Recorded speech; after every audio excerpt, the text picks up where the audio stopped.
Chapter 8: The Desert Railway. It often happens that in prosperous public enterprises the applause of the nation and the rewards of the sovereign are bestowed on those whose offices are splendid and whose duties have been dramatic. Others whose labors were no less difficult, responsible, and vital to success are unnoticed. If this be true of men, it is also true of things. In a tale of war the reader's mind is filled with the fighting. The battle with its vivid scenes, its moving incidents, its plain and tremendous results excites imagination and commands attention. The eye is fixed on the fighting brigades as they move amid the smoke, on the swarming figures of the enemy, on the general, serene and determined, mounted in the middle of his staff. The long trailing line of communications is unnoticed. The fierce glory that plays on red, triumphant bayonets dazzles the observer, nor does he care to look behind to where, along 1,000 miles of rail, road, and river, the convoys are crawling to the front in uninterrupted succession. Victory is the beautiful, bright-colored flower. Transport is the stem without which it could never have blossomed. Yet even the military student, in his zeal to master the fascinating combinations of the actual conflict, often forgets the far more intricate complications of supply. It cannot be denied that a battle, the climax to which all military operations tend, is an event which is not controlled by strategy or organization.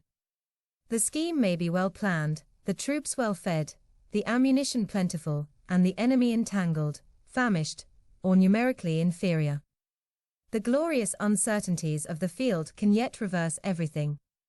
The human element in defiance of experience and probability may produce a wholly irrational result, and a starving, outmaneuvered army win food, safety, and honor by their bravery.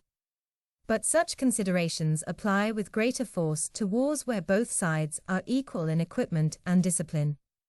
In savage warfare in a flat country the power of modern machinery is such that flesh and blood can scarcely prevail, and the chances of battle are reduced to a minimum. Fighting the dervishes was primarily a matter of transport. The Khalifa was conquered on the railway.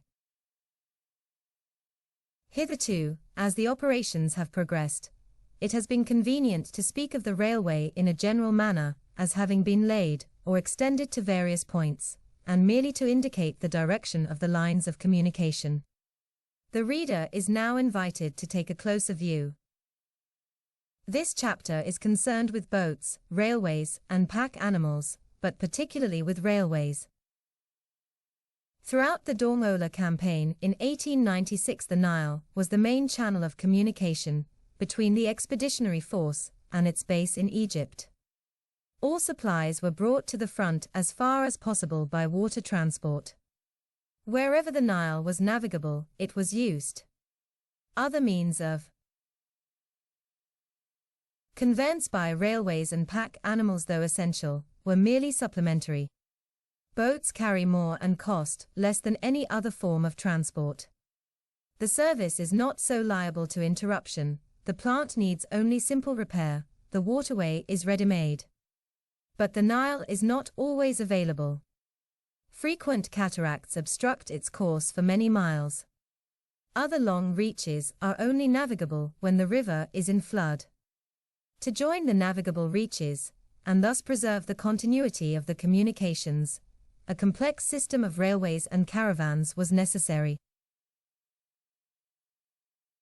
In the expedition to Dongola a line of railway was required to connect the two navigable reaches of the Nile which extend from Aswan to Wadi Halfa, and from Kerma to Marawi.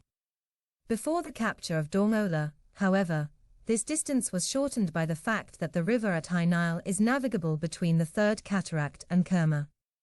In consequence, it was at first only necessary to construct the stretch of 108 miles between Wadi Halfa and Kosheh. During the years when Wadi Halfa was the southernmost garrison of the Egyptian forces, a strong post had been maintained at Saras. In the Nile expeditions of 1885 the railway from Halfa had been completed through Saras and as far as Okosho, a distance of 86 miles. After the abandonment of the Sudan the dervishes destroyed the line as far north as Saras. The old embankments were still standing, but the sleepers had been burnt and the rails torn up, and in many cases bent or twisted. The position in 1896 may, in fact, be summed up as follows. The section of 33 miles from Wadi Halfa to Saras was immediately available and in working order. The section of 53 miles from Saras to Okosho required partial reconstruction. The section of 32 miles from Okosho to Koshe must, with the exception of 10 miles of embankment completed in 1885, at once be newly made. And, finally, the section from Koshe to Kerma must be completed before the Nile flood subsided.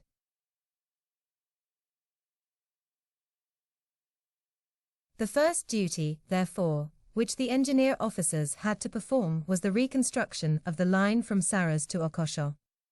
No trained staff or skilled workmen were available. The lack of men with technical knowledge was doubtfully supplied by the enlistment of a railway battalion, 800 strong. These men were drawn from many tribes and classes. Their only qualification was capacity and willingness for work. They presented a motley appearance. Dervish prisoners, released but still wearing their jibbas, assisted stalwart Egyptians in unloading rails and sleepers. Dinkas, Shiluks, Jalin, and Barabras shoveled contentedly together at the embankments. 100 civilian Sudanese, chiefly time-expired soldiers, were also employed, and these, since they were trustworthy and took an especial pride in their work, soon learned the arts of spiking rails and sleepers, fishing rails together and straightening, to direct and control the labors of these men of varied race and language, but of equal inexperience. Some civilian foreman platelayers were obtained at high rates of pay from Lower Egypt. These, however, with very few exceptions, were not satisfactory, and they were gradually replaced by intelligent men of the railway battalion, who had learned their trade as the line progressed. The projection, direction, and execution of the whole work were entrusted to a few subalterns of engineers, of whom the best known was Edouard Gerard. Work was begun south of Saras at the latter end of March. At first the efforts of so many unskilled workmen, instructed by few experienced officers, were productive of results ridiculous rather than important. Gradually, however, the knowledge and energy of the young director, and the intelligence and devotion of his still more youthful subordinates began to take effect. The pace of construction increased, and the labor was lightened by the contrivances of experience and skill. As the line grew longer, native officers and non-commissioned officers from the active and reserve lists of the Egyptian army were appointed station masters. Intelligent non-commissioned officers and men were converted into shunters, guards, and pointsmen. Traffic was controlled by telephone. To work the telephone, men were discovered who could read and write, very often who could read and write only their own names, and even that with such difficulty that they usually preferred a seal. They developed into clerks by a simple process of selection. To improve their education, and to train a staff in the office work of a railway, 2 schools were instituted at Halfa. In these establishments, which were formed by the shade of 2 palm trees, 20 pupils received the beginnings of knowledge. The simplicity of the instruction was aided by the zeal of the students, and learning grew beneath the palm trees more quickly perhaps than in the magnificent schools of civilization. The rolling stock of the Halfa-Saras line was in good order and sufficient quantity, but the 8 locomotives were out of all repair, and had to be patched up again and again with painful repetition. The regularity of their breakdowns prevented the regularity of the road, and the Sudan Military Railway gained a doubtful reputation during the Dormola expedition and in its early days. Nor were there wanting those who employed their wits in scoffing at the undertaking and in pouring thoughtless indignation on the engineers. Nevertheless, the work went on continually. The initial difficulties of the task were aggravated by an unexpected calamity. On the 26th of August, the violent cyclonic rainstorm, of which some account, has been given in the last chapter broke over the Dongola province. A writer on the earlier phases of the war, A. Hilliard Attridge, Towards Freedom, has forcibly explained why the consequences were so serious.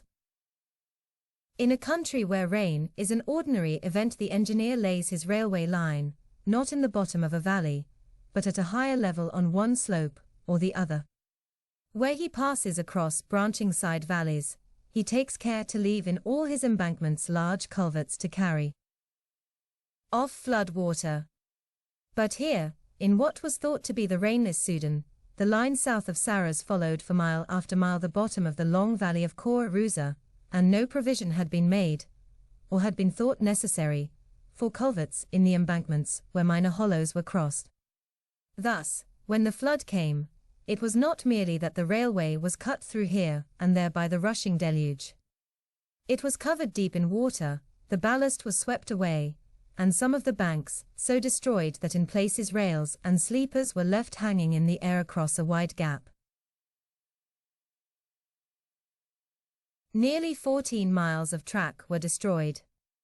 The camp of the construction gangs was wrecked and flooded. Some of the rifles of the escort for the conditions of war were never absent were, afterwards, recovered from a depth of 3 feet of sand. In one place, where the embankment had partly withstood the deluge, a great lake several miles square appeared. By extraordinary exertions the damage was repaired in a week. As soon as the line as far as Koche was completed, the advance towards Dongola began. After the army had been victorious at Hafir, the whole province was cleared of dervishes, and the Egyptian forces pushed on to Marawi. Here they were dependent on river transport. But the Nile was falling rapidly, and the army was soon in danger of being stranded by the interruption of river traffic between the Third Cataract and Kenna. The extension of the line from Koche to Kerma was therefore of vital importance. The survey was at once undertaken, and a suitable route was chosen through the newly acquired and unmapped territory. Of the 95 miles of extended track, 56 were through the desert, and the constructors here gained the experience, which was afterwards of value on the Great Desert Railway from Wadi Halfa to the Atbara. Battalions of troops were distributed along the line and ordered to begin to make the embankments. Track laying commenced south of Koche on the 9th of October, and the whole work was carried forward with feverish energy. As it progressed, and before it was completed, the reach of the river from the Third Cataract to Kenna ceased to be navigable. The army were now dependent for their existence on the partly finished railway, from the head of which supplies were conveyed by an elaborate system of camel transport. Every week the line grew, railhead moved forward, and the strain upon the pack animals diminished. But the problem of feeding the field army without interfering with the railway construction was one of extraordinary intricacy and difficulty. The carrying capacity of the line was strictly limited. The worn-out engines frequently broke down. On many occasions only 3 were in working order, and the other 5 undergoing heavy repairs which might secure them another short span of usefulness. 3 times the construction had to be suspended to allow the army to be revictualled. Every difficulty was, however, overcome. By the beginning of May the line to Kenna was finished, and the whole of the railway battalion, its subalterns and its director, turned their attention to a greater enterprise. In the first week in December the Sirdar returned from England with instructions, or permission, to continue the advance towards Khartoum, and the momentous question of the route to be followed arose. It may at first seem that the plain course was to continue to work along the Nile, connecting its navigable reaches by sections of railway. But from Marawi to Abu Hamd the river is broken by continual cataracts, and the broken ground of both banks made a railway nearly an impossibility. The movements of the French expeditions towards the Upper Nile counselled speed. The poverty of Egypt compelled economy. The Nile route, though sure, would be slow and very expensive. A short cut must be found. 3 daring and ambitious schemes presented themselves. 1. The line followed by the Desert Column in 1884 from Korti to Metemma. 2. The celebrated, if not notorious, route from Suakin to Berber. 3. Across the Nubian Desert from Korosko, or Wadi Halfa to Abu Hamd.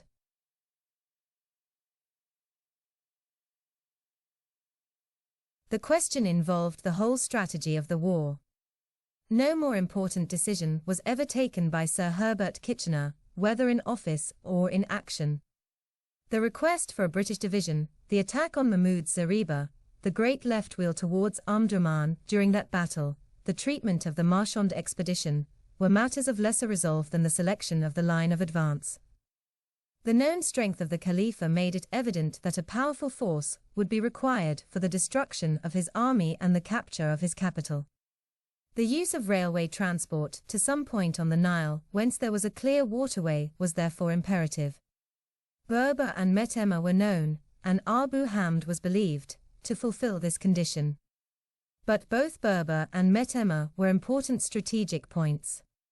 It was improbable that the dervishes would abandon these keys to Khartoum and the Sudan without severe resistance.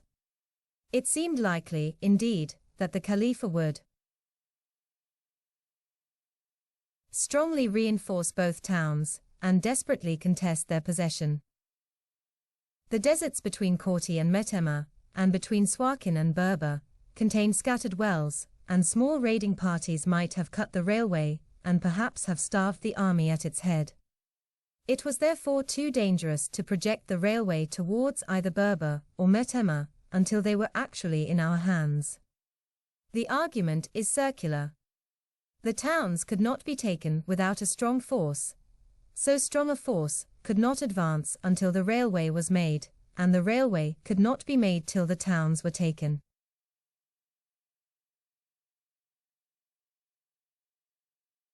Both the Korti-Metemma and the Suakin-Berber routes were therefore rejected. The resolution to exclude the latter was further strengthened by the fact that the labor of building a railway over the hills behind Suakin would have been very great. The route via Abu Hamd was selected by the exclusion of the alternatives. But it had distinct and apparent advantages. Abu Hamd was within striking distance of the army at Marawi. It was not a point essential to the dervish defences, and not, therefore, likely to be so strongly garrisoned as Berber or Metemma. It might, therefore, be captured by a column marching along the river, and sufficiently small to be equipped with only camel transport. The deserts through which the railway to Abu Hamd would pass contain few wells, and therefore it would be difficult for small raiding parties to cut the line, or attack the construction gangs, and before the line got within reach of the dervish garrison at Abu Hamd, that garrison would be dislodged and the place seized. The plan was perfect, and the argument in its favor conclusive. It turned, however, on one point: was the desert railway a possibility? With this question the general was now confronted. He appealed to expert opinion. Eminent railway engineers in England were consulted. They replied with unanimity that, having due regard to the circumstances, and remembering the conditions of war under which the work must be executed, it was impossible to construct such a line. Distinguished soldiers were approached on the subject. They replied that the scheme was not only impossible, but absurd. Many other persons who were not consulted volunteered the opinion that the whole idea was that of a lunatic, and predicted ruin and disaster to the expedition. Having received this advice, and reflected on it duly, the Sirdar ordered the railway to be constructed without more delay. A further question immediately arose. Should the railway to Abu Hamd start from Korosko, or from Wadi Halfa? There were arguments on both sides. The adoption of the Korosko line would reduce the river stage from Aswan by 48 hours upstream. The old caravan route, by which General Gordon had travelled to Khartoum on his last journey, had been from Korosko via Murat Wells to Abu Hamd.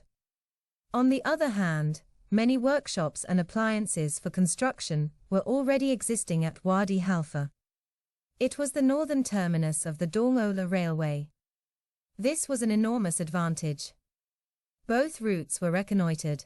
That from Wadi Halfa was selected. The decision having been taken, the enterprise was at once begun. Lieutenant Gerard, to whom everything was entrusted, was told to make the necessary estimates. Sitting in his hut at Wadi Halfa, he drew up a comprehensive list. Nothing was forgotten. Every want was provided for, every difficulty was foreseen, every requisite was noted. The questions to be decided were numerous and involved. How much carrying capacity was required? How much rolling stock? How many engines? What spare parts? How much oil? How many lathes? How many cutters? How many punching and shearing machines? What arrangements of signals would be necessary? How many lamps? How many points? How many trolleys? What amount of coal should be ordered? How much water would be wanted? How should it be carried? To what extent would its carriage affect the hauling power and influence all previous calculations? How much railway plant was needed? How many miles of rail? How many thousand sleepers? Where could they be procured at such short notice? How many fish plates were necessary?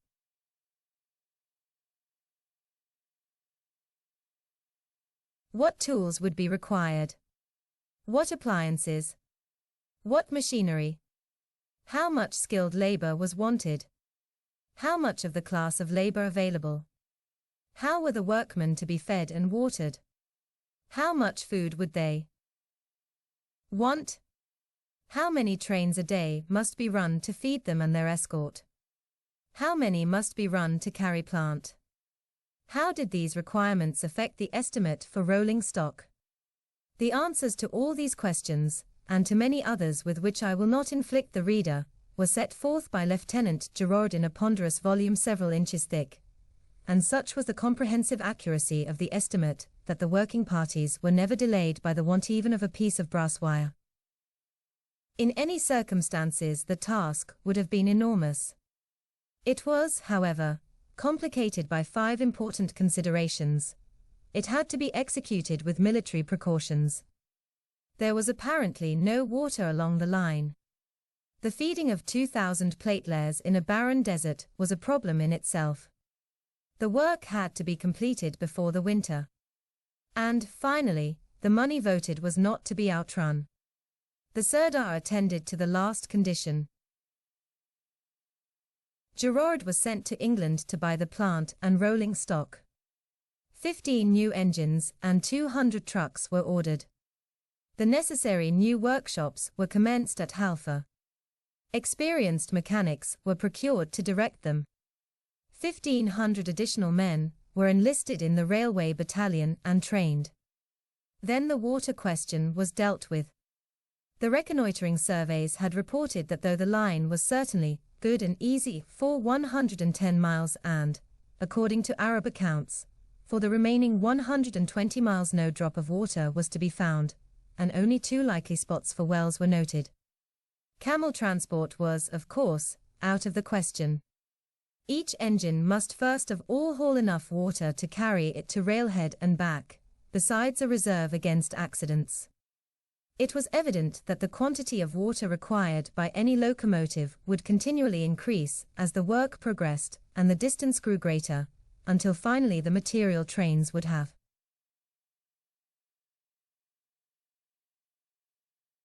1/3 of their carrying power absorbed in transporting the water for their own consumption. The amount of water necessary is largely dependent on the grades of the line. The flat desert proved to be a steady slope up to a height of 1,600 feet above Halfa, and the calculations were further complicated. The difficulty had, however, to be faced, and 101,500-gallon tanks were procured.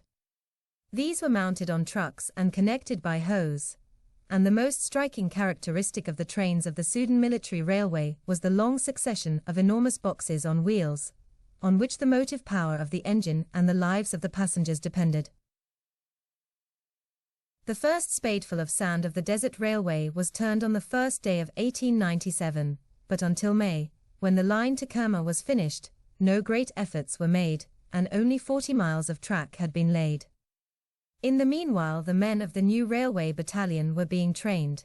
The plant was steadily accumulating. Engines, rolling stock, and material of all sorts had arrived from England. From the growing workshops at Wadi Halfa the continual clatter and clang of hammers and the black smoke of manufacture rose to the African sky. The malodorous incense of civilization was offered to the startled gods of Egypt. All this was preparation, nor was it until the 8th of May that track-laying into the desert was begun in earnest.